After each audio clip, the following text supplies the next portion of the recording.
Olapa baby kitama ani ando ature tisen dan chaglo tur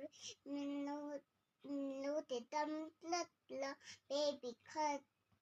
chu chu siklanga kha anin amai shela kashela wa chu chu ki mapu min ti tum ro ka nap te to la ma se tum dui chatak te ka ina chu ru tui te ka ina amum te ka aya chu chu kat kan no tan ve ka bung te ka shela wa alu te ka chuma ka aya adu te ka aya atrute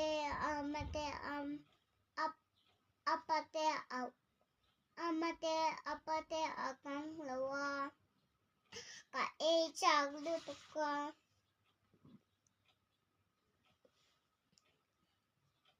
olapa chokla no e tiklak su au tu ni me shela ka kwa shela sabon po ka te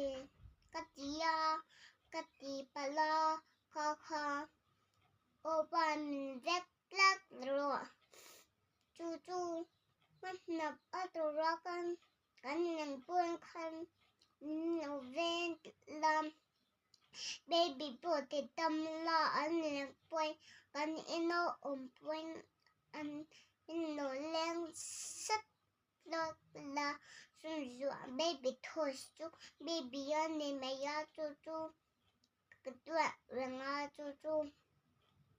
kapong ai chinas pera kan chum zu amen. Afel